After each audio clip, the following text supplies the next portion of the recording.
Depuis des décennies, les médias mainstream sont l'outil de contrôle du système. Ils façonnent le récit, ils censurent la dissidence, ils vous disent quoi penser et quoi croire.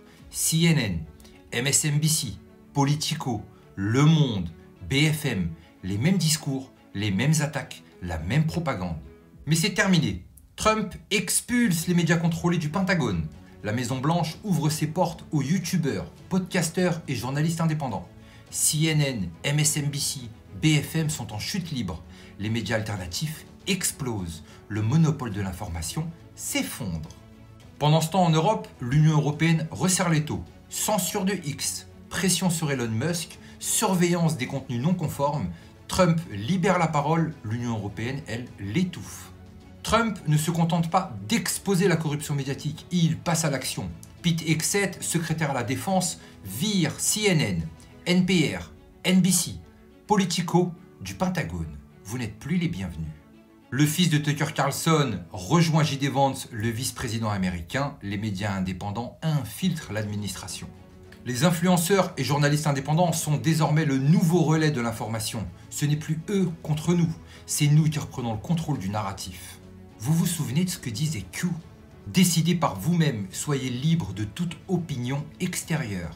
Lorsque l'information devient libre et transparente, elle devient une menace pour ceux qui contrôlent le récit. Lorsque vous êtes éveillé, vous sortez du troupeau et vous avez une pensée libre. Mais maintenant, posons les vraies questions.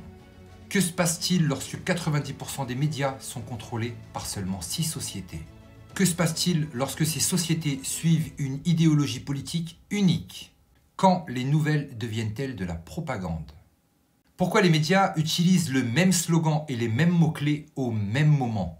Coïncidence ou agenda coordonné? Le mainstream n'est pas un simple mot, c'est une stratégie psychologique. Si tout le monde pense X, alors X doit être vrai. Si Le Monde, CNN, MSNBC, le New York Times disent la même chose, c'est que c'est vérifié. C'est faux, c'est une chambre d'écho, un simple contrôle mental, une manipulation. Les médias ne sont plus une source d'information, ils sont une branche du pouvoir politique.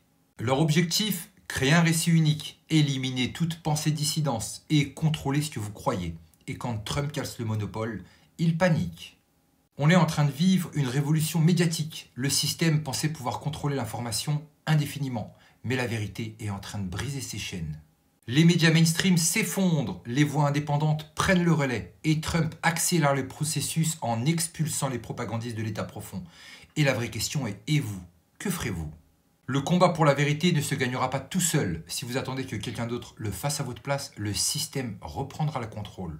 Les médias ne peuvent survivre que si on leur donne du crédit. Et si on refuse d'être manipulé, leur pouvoir s'effondre. Et c'est pour ça qu'ils ont peur, qu'ils paniquent et qu'ils nous censurent. Parce qu'ils ne peuvent rien contre des millions de personnes éveillées.